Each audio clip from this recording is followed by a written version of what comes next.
Joseph Mizzi, magħruf li ngħata mal-4 miljun euro f'senserija wara li l-kumpanija BWSC ingħatat il-kuntratt kontroversjali għal bini tal-impjant tal-enerġija li kien jaħdem bil-heavy fuel oil, ġie ordnat mill-primawla tal-Qorti Ċivili biex flimkien mal-kumpanija Typeset Company Limited irott €1,700,000 lill-kumpanija Associated Supplies Limited.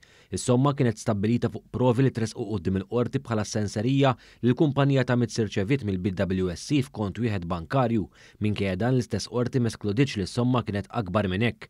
Is-sentenza li ngħatat fl-aħħar jiem waslet wara li Mizzi nstab ħati li kiser il-provvedimenti ta' artiklu tal-Kodiċi Ċivili u tal-obbligi kontrattwali tiegħu ma' Associated Supplies Limited biex kompla jinnegozja personalment mal-kumpanija barranija biex jieħu tender multimiljonarju mill-Gvern Malti. Mizzi li kien impjegat mal-Associated Supplies Limited fir-rwol ta' manager kien inkarigat biex fisem il-kumpanija jiftaħ negozjati mal-BWSC u jassistiha biex tikseb it-tender għall-estensjoni tal-Power Station f'Dellemara. Dak iż-żmien biex il-BWSC rebħet it-tender, il-Gvern Nazzjonalista ta' Lawrence Gonzi kien mar kontra d-deċiżjoni tal-Kabinett tiegħu stess li fil-produzzjoni tal-elettriku jellimina l-aktar fuel li jinġess fid-dinja. Għal minn hekk il-Gvern kien saħansitra naqqas il-liġi ambjentali ta' pajjiżna biex ikun jista' jakkomoda lil BWSC li għalija kienet jidher f'pajjiżna Joseph Mizzi. Din id-deċiżjoni kienet deskritta skandaluża iżda anke loti tal-kuntratt kien meqjus bħala l-akbar skandlu fl-istorja nazzjonali. Fix-xhieda tiegħu dwar il-każ meta investigat u kritikat bl-aħrax mill-Awditur Ġenerali, Mizzi kien qal għal diversi drabi li ma ftakarx id-dettalji kif ġraw.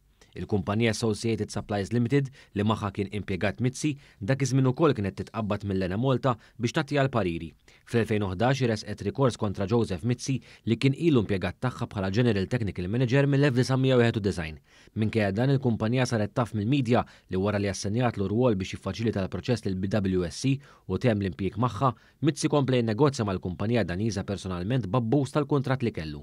Il-BWSC spiċċat ngħatat it-tender fil-valur ta' €165 miljun. Fil-qorti ġie eżebit kont bankarju tal-Lombard Bank fejn il-kumpanija Typeset irċevit is-somma bħala senserija ta' kważi €1,700,000 mingħand il-BWSC.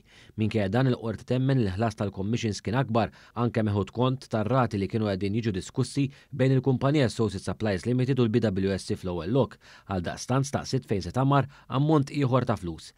Fil-fatt, Associated Supplies Limited argumentat li mill-2007 il-qoddim il-kumpanija ta' Mizzi rċeviet aktar minn €2,770,000 kif jirriżulta mill-financial statements tal-istess kumpanija, ammont li jaqbes sew ir-rata ta' 1% kummissjoni li l-istess Joseph Mizzi għalleha. Fis-sentenza tagħha waqt li qalet li setet toqgħod biss fuq il-provi li rriżultaw li mħallef Anna Felice sabet lil Mizzi ħati li kiser il-provvedimenti tal-Kodiċi Ċivili u anke l-obbligi li kien marbut bihom fil-kuntratt mal-kumpanija fejn kien impjegat oriġinarjament. Għal daqstant ordnat lil Mizzi u Typeset Company Limited flimkien biex iħallsu d-danni lill Associated Supplies Limited fl-ammont ta' €1,697,658 favur is-soċjetà Associated Supplies Limited.